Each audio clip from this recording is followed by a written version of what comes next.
Good morning, everybody. Stu Smith here going live. Hope you guys are well today. It is Tuesday. That means we will do a show with some live Q&A and some CSS critiques. But before we do, let's talk about making the Murph harder.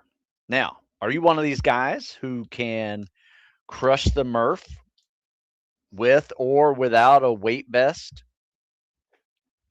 Not feel sore the next day after doing 100 pull-ups, 200 push-ups, 300 squats? If you are, that's good. You've reached a good level of fitness that a lot of people are working hard to achieve. One thing that we did the other day is we added this Murph into the workout. We also topped it off with a Chambers mile, which used to be known as the Devil's Mile. We renamed it for Chris Chambers. So we did the Murph first, and we did it in a new method. We did it with an EMOM approach. So the way we did it was every minute on the minute, you had to do pull-ups. But when you weren't doing pull-ups, you had to do another exercise. And for us, that other exercise was flutterkicks. So if you weren't on the pull-up bar, you were laying on your back doing flutterkicks until that next minute came around and you had to crank out your pull-ups. Now, some people did it for 10 minutes and did 10 sets of 10. That worked. Some people were able to get 15, 20 reps for a couple of sets and then, settled down to sets of 10. So they were able to get it in like 6 or 7 sets. It's up to you how you want to do it.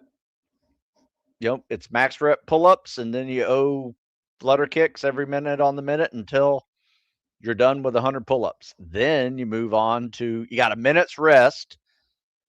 You start the push-ups. And for that one, we did max reps of push-ups. And every minute on the minute, when you weren't doing push-ups, you did a plank pose or a leaning rest up push-up position. So you crank out your push-ups until you can't do them anymore, and then you get in the plank pose until you do push-ups again. So what I did, I went out, many push-ups as I could, and I think I got 75. Took me a little over a minute. So I sat in the plank position for 50 seconds. And then the next minute, I did another set of 20, another set of 20, another set of 20, so every minute on the minute. So I think, for most of us, we were done in 5-6 minutes on the push-ups. Then we did the squats, and the squats exercise that you had to wait for was wall sits. So you start off with a minute wall sit, and then in that first minute, a max set of squats. That could be anything. A lot of people did 30, and they did, 30 squats and then 30 seconds of wall sit roughly until the minute came, and they just did sets of 30 every minute on the minute for 10 minutes. Some guys just never stopped doing squats, and they got 100. Some got 200. I think a couple of dudes did 300 straight, just never stopped, and they never sat on the wall. That's another way to do it, I guess, if you want to do it that way. So that was pretty fun. And then we went and did a Chambers mile, which, if you're not familiar with that, it's a quarter-mile bear crawl, quarter-mile lunge, quarter-mile fireman carry, and a quarter-mile farmer walk, which is a great exercise for grip. But anyway, that was our Saturday workout the other day, and it was snowing, even better. So we got a little tough points for being out in the cold, doing that one and crushing it pretty quickly, actually. So anyway, that's a way to make the Murph harder. Classic ways we break up the Murph is we got 3 options. Usually it's a pyramid, 1-10-1 pyramid, where you do Pull-ups times 1, push-ups times 2, squats times 3. So every set you go 1, 2, 3, 2, 4, 6, 3, 6, 9, all the way up to 10, which is 10 pull-ups, 20 push-ups, 30 squats, and then work your way back down in reverse. And that equals 100, 200, 300 done in 19 sets. If you're not worried about a time, which I'll be honest with you, we don't worry about times that much. So we'll run in between each set and do a 200 or 400-yard run in between that one. And you build up to like 5 miles of running in between sets like that, and it's a good little workout. Another one is the superset version. So you got 10 or 15 sets depending on your ability, and 10 pull-ups, 20 push-ups, 30 squats. Repeat that 10 times. Do a little running in between, a little active recovery. That's a good one. And then the final one, which I call this one, like, this is when you're getting really good at Murphs, is when you can max rep set it every set, meaning do as many pull-ups as you can, many push-ups as you can, many squats as you can, and then continue that max rep set process and do 100, 200, 300 in as few sets as possible. Now, are you in single digits? Can you beat 10? That's good. Can you beat 5? That's really good. Can you do 4? That's excellent. And the best I've ever seen is 3. So a couple of dudes over the years have done, 3 sets, which was impressive. So anyway, just some ways to make the Murph harder. If you're thinking about doing a Murph on Memorial Day for Navy SEAL Michael Murphy, it's a good challenge if you want a challenge.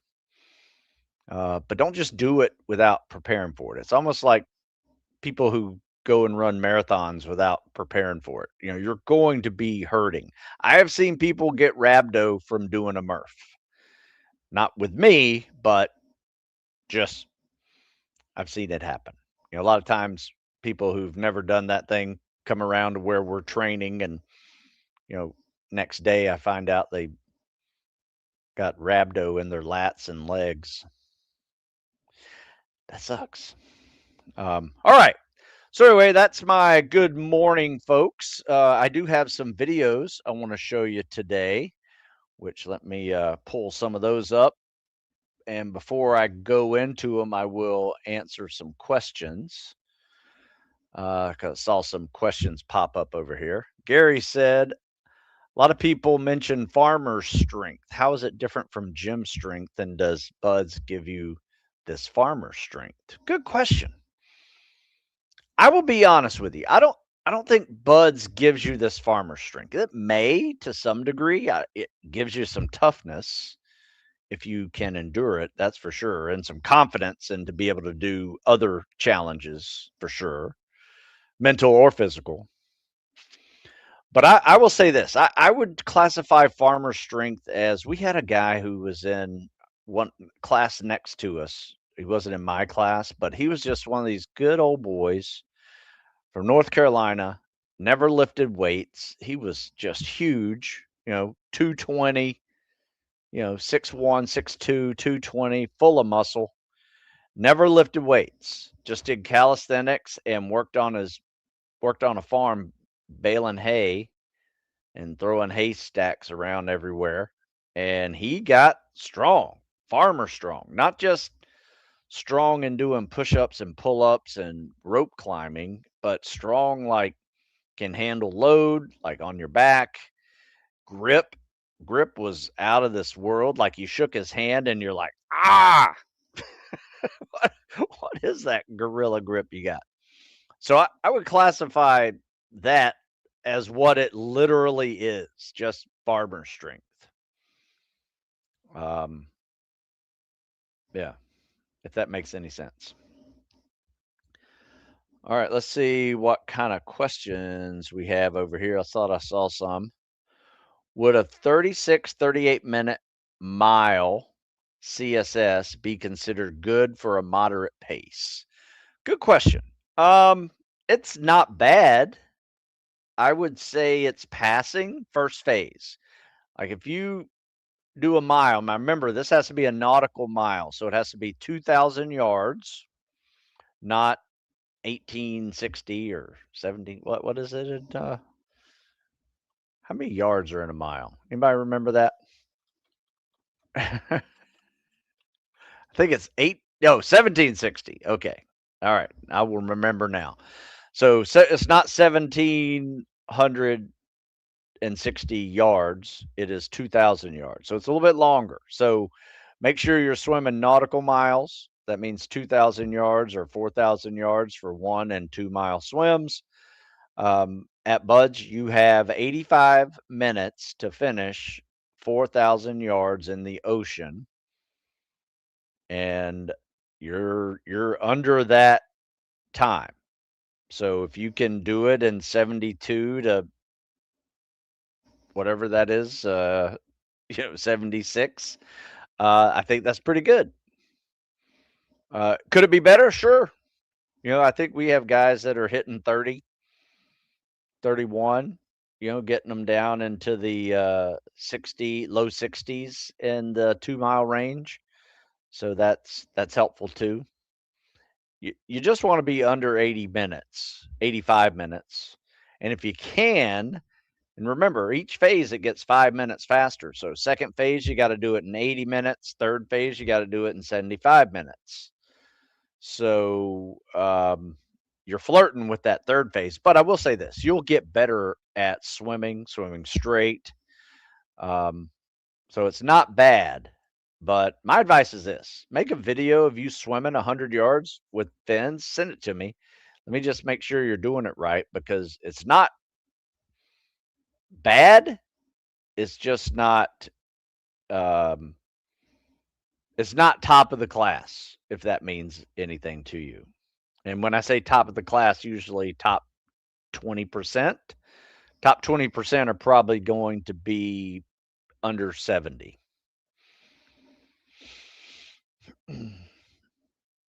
And in a school that has an 80% attrition, that top 20% matters. Hey, Stu, I'm sure this is on one of your plans, but how much weight do you recommend rucking for Bud's prep to be successful? You don't have to go crazy.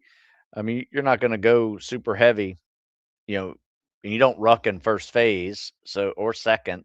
You will be load bearing in both of those. So my advice is this: get a weight vest or a ruck and learn how to run with it. Soft sand, if you have it, that's probably the most beneficial um, place where to practice running under weighted equipment. Um, you will ruck in third phase, but it's not horrible. You'll do some land nav with it. 40 pounds, 45, 50. I'd keep it between 40 and 50, build up to it. What are some things you wish you knew before you arrived at Buds? Things that were more of a wish I did. I didn't have many of them. I probably would have focused more on running a faster 4 mile timed run versus running more mileage, slower than that. Um, I wish I would have gotten, I think I did a 26:30 was my fastest 4 mile, but that was a really good day post injury recovery, so I hadn't run a whole lot third phase. I was usually an average between 28, 29 minutes on my runs, and uh, um, they were focused gut checks. I would say it required a little more focus in order for me to hit those times and pass them versus being able to do them and be a little bit more lower heart rate, maybe a zone 2 type thing. So that would be one. The other one would be not quite zone 2, zone 3 maybe. The other one would be I just remember doing flutter kicks for the first time at Bud's, and I'd done a bunch of flutter kicks. We'd done flutter kicks on the pool deck with fins on, boots on, pants on. But the one thing I didn't think to do was to do flutter kicks with wet pants and boots on, because I was a little shocked on that. One day the whole class goes get wet and sandy, then we come back to the grinder and everybody's doing flutter kicks, and I'm like, okay, maybe I should have prepared for this a little better. Now, it wasn't one of those things that was going to get you kicked out. You were going to do your flutter kicks regardless. It was just a little bit heavier than I had planned on them. And I just remember my hips screaming by the end of that workout. Nothing really. I think, when you train for a couple of years before you go, you're in pretty good shape to be able to handle it. Not that you're going to do anything and everything perfect, but you're durable enough to handle it, if that makes sense for you. See, Kevin says, God bless you, Mr. Smith, for your time to share priceless wisdom. Well, thank you. I appreciate it. It was a beautiful morning today. It was 17 degrees when I got into my truck at 5:45. Started a workout at 6 a.m. in the dark and cold, and by the time we finished, it was about 21 degrees here in Maryland. We did it outside. I think we got a little tougher for it today, so I'm feel pretty good about that. Now, I will say this: it wasn't. There was no precipitation, no ice, no frost, no wind, so that was helpful. If there's ice out there, I'm a little less motivated to go train on ice, just because last thing I want to do is somebody slip, crack their knee on the concrete, or do the splits, be out forever. So I'm a little bit more careful for just getting injured running on ice. But snow, don't have a problem with it. Rain, don't have a problem with it, just as long as it's not freezing. Or lightning. If it's lightning, I'm out. We're indoors. So those are my rules. But it was a good one today. I will say this: Friday at the beach, that one sucked. That was a good hard wind coming off the Chesapeake Bay. It's like 25 degrees plus wind. That was one that made you dig deep. At least one way. One direction you had to like face the wind, the other one it was pushing you. So half the time it was pretty bad. But yeah, we are into the fall transition cycle. We start winter training here. We'll probably won't start our winter training. We might start it the week of Christmas, now that I think about it.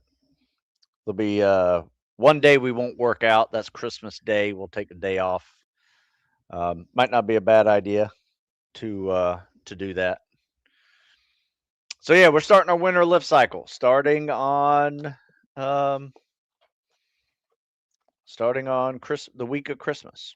So right when it's officially winter, our seasonal tactical fitness periodization fall training ends, and we will start our winter lift cycle. What's that look like? We warm up with calisthenics, nothing crazy. Quick little 1 to 10 half pyramid where we get about, if it's upper body day, we'll get about 55 pull-ups and push-ups. A little mile run after that to finally warm up, and then we'll lift, and we'll lift heavy, and we'll try to get bigger, depending on the person. Some people trying to gain strength, some people trying to gain mass, some people trying to do a little bit of both. And we'll make it so the reps and weights and sets make that happen. And then we will run a little bit in between sets, and that's really just because we need to stay warm in between sets if we're training out in the cold. So it's not much. It's like an easy quarter-mile jog, come back, do your next lift. Keeps you warm that way. And then we'll do a little cardio on the back end. We still swim, so you get a lot of cardio in the pool as well. So that's what our winter lift cycle looks like. If it's a leg day, do the same thing. Warm up with legs, little cardio run, come back, lift heavy legs, maybe do some sprints before we do the lifts or after the lifts, just to work on some speed, maybe agility in there as well. So that's the shift from our calisthenics and cardio cycle we did all summer. And what it does, it helps us with strength, power, speed, and agility. So if you're not familiar with that process, check it out. Um, Seasonal tactical fitness periodization, something I've been doing now for 25 years. You can check out the link right here if you're curious what that is, or you can just Google it. If you're over here on Instagram, you can Google it at seasonal tactical fitness periodization, Stu Smith. There you go. Henry asks, I was on the Heroes of Tomorrow section. I reached out to the Heroes Tomorrow in Texas. Is current list up to date? If not, other option, I'll fly out and get a training session. You know what? I'm not 100% sure if it's up to date. I mean, the guys gave me their number and email to use, put on that site to do training. You know, some guys may have moved, some guys may have just stopped doing it. I don't know. But I'm not sure about the folks in Texas.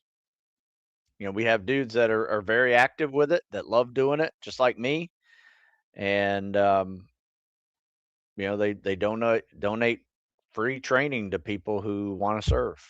It's a fun way to give back and create a nice little community in your community. You know, people look at us like we're crazy because we're working out, you know, on this trail where there's a big set of pull-up bars and coffee shop behind us. So we get a lot of eyeballs on us, little intersection about 50 yards away. So it draws some attention. But it gets people over here curious and ask, like, what are you guys doing? Oh, my son wants to be a Army Ranger. So tell him, bring him on. You know, my daughter wants to go to the Naval Academy. Tell her to come join us. You know, my son's a firefighter. He can come join us too. So that's what we do. We train people who want to serve. And that's what you see when you go to Instagram or you go to YouTube and you see me coaching swimming. All those people are in that group. Do you bring out portable racks or upright squats for press from outside? No, we usually just do front squats. I did have a system that I set up a few years ago with some chains and a hook that fit perfectly on the barbell and it balanced perfectly. I mean, so you just needed a spotter to, you know, whenever you got up under it, it unhooked itself. And then you just needed a spotter to hook it back up for you, which was really cool. We just hung it from a pull-up bar. Worked great. So we may pull that out again this year. I was playing with them the other day. But for right now, we're just doing front squats. We're not getting that heavy. And if we want to get heavy, we'll go indoors to the gym that they let us use it before anybody else gets there.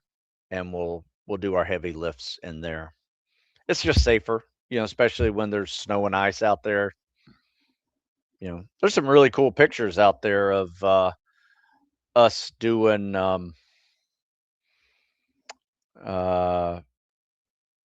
some lifting out in the snow. Let me see if I can find one of them. You guys will like this. And then I'm going to uh,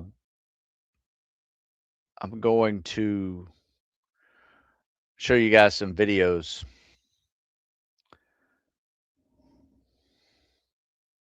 Show you one of my favorite pictures anyway. Let's see here. Let me go over here.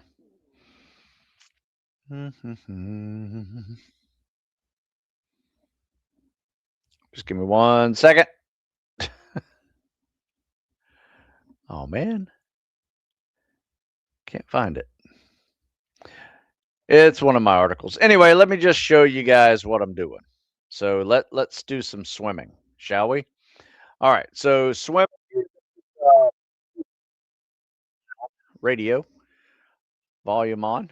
All right. So let me share my screen. Here we go. Looks like we got an under over set coming on. All right, let's check this out. This is one of our fun workouts we do. We'll do 25 yards, just double arm pull, hold that glide, double arm pull, hold that glide. I usually like to kick and glide a little bit versus just pulling and gliding, pulling and gliding. But this is very efficient. I think he does it in like 5 strokes. So it's just 25 yards, swim, underwater, come back, freestyle back. And you can see we got another group doing the next one. Another group doing the next one. Usually we go in like 3, 4 deep on this one. It's a fun workout. And we do this, and here's the goal. You want to try to do these are called over-unders, under-overs, whatever you want to call them. You swim underwater for 25, freestyle or CSS, coming back and do 5 of them. You can do 10 of them if you want. But here's the rule. Try to do it every minute and a half interval. So by the time you go down and back, it's roughly been about 50 seconds. And you got about 30 to 40 seconds to breathe, catch your breath, and do the next set. So it's a good test that you may see in some dive schools. All right. So let's see if we got another one here. You guys, we'll just go right into it if I can pull it. Stop. Okay, so this is what I get sometimes when I see somebody for the first time. Top arm, bottom arm. You can kind of see what he's doing wrong. You see that? That top arm, bottom arm. Look at this arm recovery. He's trying to get it. He's popping his head up to breathe. And notice what happens every time he pops his head up to breathe. His feet like drop like 6, 8 inches. Like he's trying to work on his body position. So usually what I do in this case is just have him practice freestyle a little bit and learning how to turn to breathe, because the first part of a CSS is exactly the way it would look on a breath doing freestyle. Your head stays in the water instead of popping up. You're going to stay down like this. You're going to pull that arm. Your face is going to turn out of the water. Water's just coming right up under here. Take your inhale during that bottom arm pull, and then you kick and glide. But the first part of the CSS is you're going to turn with that top arm, and then going to breathe with the bottom arm. And you can see that's his problem right now. He's not hitting that. Let's see what else we got. I think I got a few more. Let's get a good CSS in here. Show you what I'm talking about compared to, oh yeah, this is a good one. All right, so top arm turn, bottom arm breathe, kick and glide. See the difference? See, he just turns his head with that top arm, breathes with the bottom arm, kicks and holds that glide. Top, bottom, kick and glide. There you go. That's pretty solid. And this is a yard per second pace too. So he's getting in there. Top arm, bottom arm, kick and glide. He could probably have a little bit more. Like if you notice when he does that bottom arm, he's kind of got this little pause. What you have to do is when you're pulling that bottom arm, start opening your legs like you're getting ready to kick. So when that bottom arm comes down, boom, you're exploding and kicking with those legs. If you notice, he's got this little 1 Mississippi, 2 Mississippi, then opens and kicks. That's just a little pause that slows your momentum. And the goal of this stroke is try not to lose momentum, whether that is from right here. A lot of people lose momentum when they do that double arm pull. He did not. That looked good. All of this looks really good until right there. Like if you notice right there, his hand's already down. And I know it's a split second. This is very nitpicky. But if he already had his legs open right now, he'd be able to kick and recover a lot quicker. without losing a little bit of momentum with that stroke. But once again, pretty nitpicky. Does he need to work on his timing more in order to pass? No. He's already swimming in 8:30 roughly. I'm just being real nitpicky with what could make him a little more efficient. Because that'd probably drop 20 seconds off his time by not pausing for that split second every stroke. All right. Looks like we are done with showing swim video. I have one more in case you guys want to see it. But let me get back to some questions here in case you guys have them. Do you have any good breath hold programs you recommend currently at 3 minutes? No, I don't. I don't do breath holds. Some of my guys do some Wim Hof training. I don't think you need to get better than 3 minutes, personally. I think that's sufficient. Ray, what's up? Yeah, it was a good time. Are we always with swimming goggles that cover the nose and buds? Yes and no. I'm used to blowing out my nose underwater. Probably should transition blowing out my mouth. Yeah, my advice is get a mask. You need a mask. Because all of your swims in the water will either be with a mask or without a mask, no goggles. So you'll have a mask that covers your nose for all of your swims. But you'll take tests like the underwater swim, drown proofing, life saving, pool comp, or OC8. All of those are without a mask. So you got to get used to swimming with the mask, especially for your 2 mile ocean swim. Got to be a mouth breather. It's just the way it works. And you got to get good at not having a mask being underwater when you do backward flips and front flips and, underwater wrestling. When is Stu Smith Fitness apparel coming out? Would love to rock it when I'm working out. Well, thanks. You know what? I've had a few types of shirts come out over the years. Had the old Heroes of Tomorrow, Never Quit on the back. Probably bring those back out. Stu Smith Fitness, Cows and Cardio. I was thinking about making a new one during this winter lift cycle. Something we used to do back in the 80s and 90s was say, hey, you want to go throw some pig? That was just a slang term meaning go lift some weights, go to the gym and lift some weights. So I was thinking about bringing that little slang term back and see if I could get it to stick. So yeah, it's called throwing pig. You want to go throw some pig? It was just one of those funny little things that we're like, yeah, let's go throw some pig. Every now and then when I see somebody lift something heavy, whenever we're out there lifting, max reps of body weight or cranking out a new 1 rep max, I was like, yeah, throw that pig. People look at me like, what are you talking about? Anyway, I may bring that one back. Stu Smith's winter lift cycle with a dude throwing a pig. I don't know. Throw some pig. Thoughts on the Building Elite program book? It's good. I got it back here. It is highly technical. They went all out on that one. It's like a textbook, but it's solid for sure. What happens if you never duck boat in Hell Week, but you're slow as shit sometimes? I think you asked this question yesterday, did you? I mean, you got to pick up speed, you know? It's the way it works. I have a man jaw, I guess. Let's see. All right. How do you keep your head up after injury? I believe I might have a repeated TFCC tear on the right side of the wrist. I have a police physical test coming up.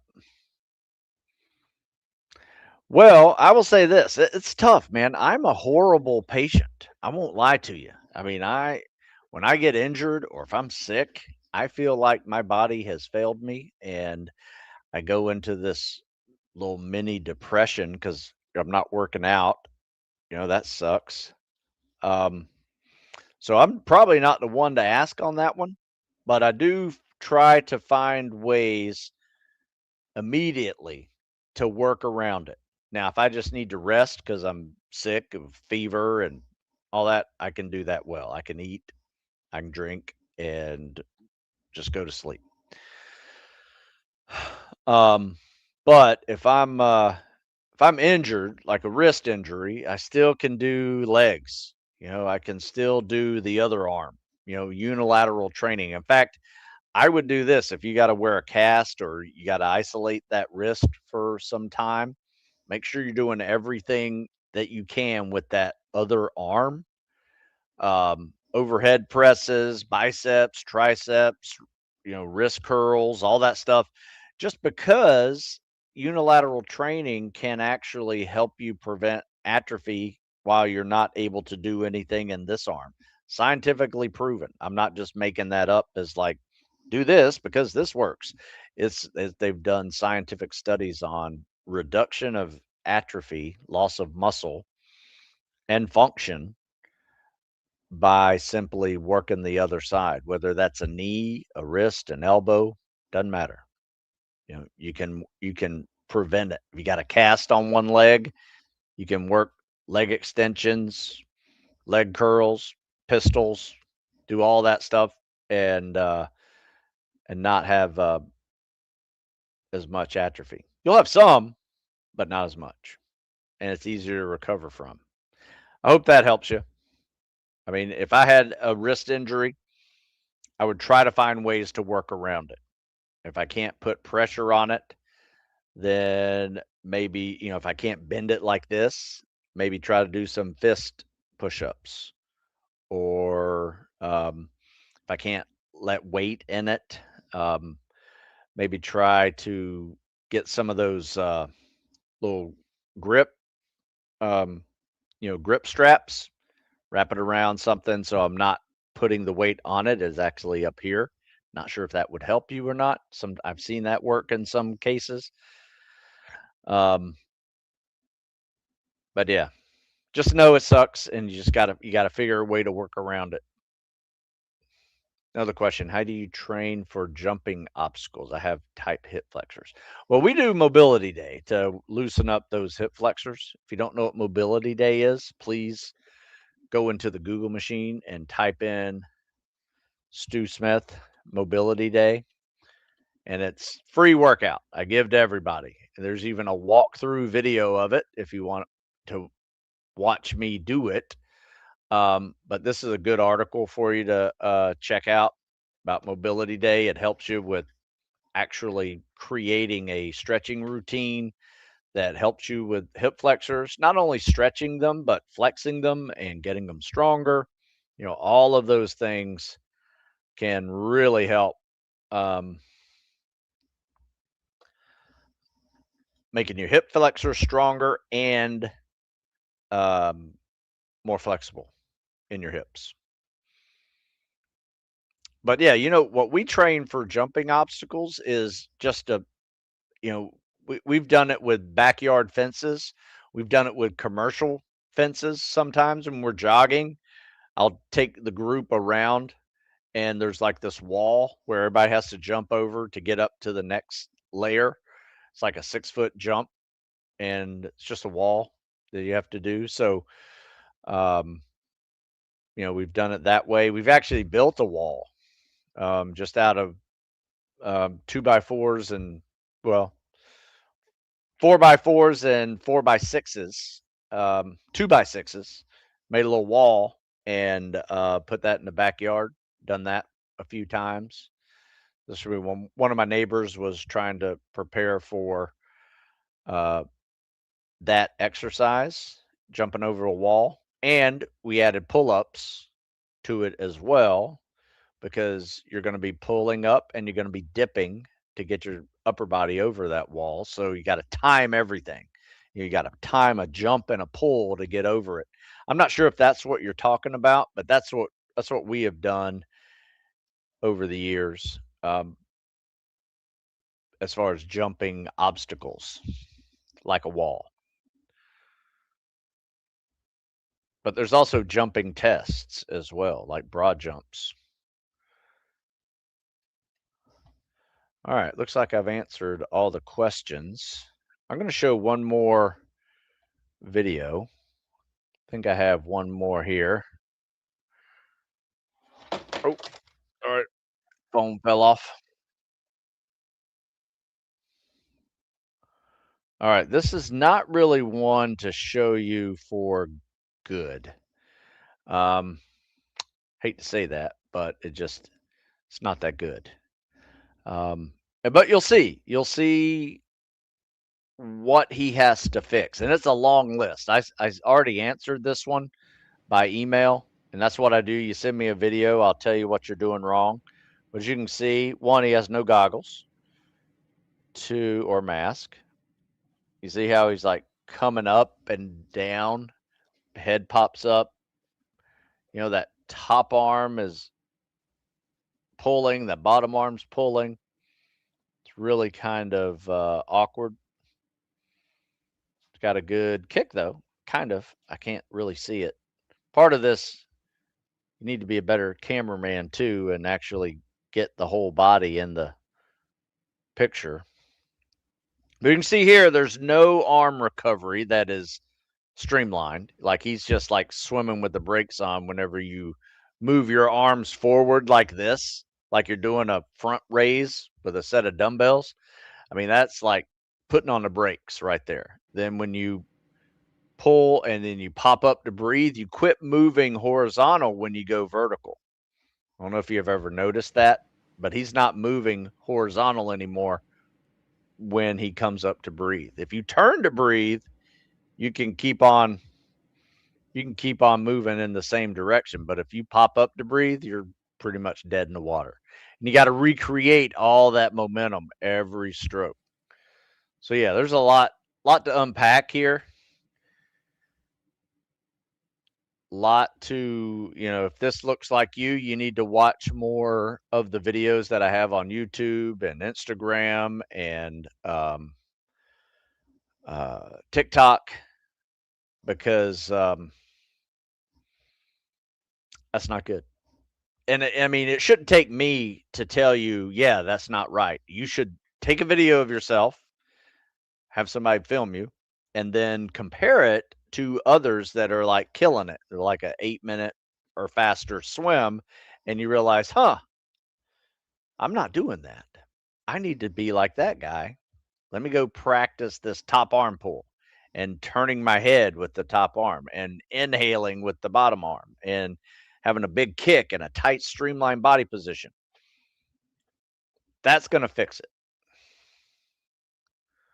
What you got going on? Yeah, I hope that helps you with your jumping walls. It's not that much. You can go to Home Depot, maybe $50, build yourself a little wall in the backyard, or climb a fence, jump a fence. We've done that as well. All right. Looks like I have answered those questions. How you guys doing over here on Instagram? Looks like I've answered all these. Yeah, if you got anything else for me, send it. Otherwise, I need to get going with my day. Looks like it's almost 10 o'clock. So, if you guys haven't checked out my school platform, check it out. I'm going to start doing live Q&As over there, CSS critiques over there as well. It's just a really cool platform that allows me to just basically be my own social media, and you don't have to like sift through hundreds of other things to find me. It's like, bam, go to school. It's like a platform of like a little web board, questions, answers, videos. Also has a link to a what we call the classroom, which is courses, things that I'm teaching. and as well as other videos and PDFs that you can download over there. So it's kind of a one-stop shop for what I do. I mean, yeah, you can click a button and go to my store over here as well, just something different. But it's something I'm growing over there. Stu Smith Tactical Fitness. If you haven't seen it yet, you can see it on this link.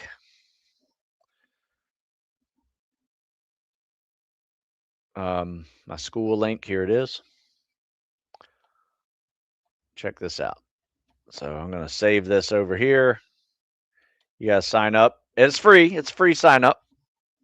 And it's just another place to discuss tactical fitness and special ops swimming, which is that's my lane. That's where I stay. All right, guys. If you got any questions, send me emails. If I missed your question, I apologize. But yeah, check out the school platform. Check out StuSmithFitness.com. And if you need to get in touch with me and ask a personal question, just email me, Stu@StuSmith.com. Glad to help. We'll see you guys later. You guys have a good one.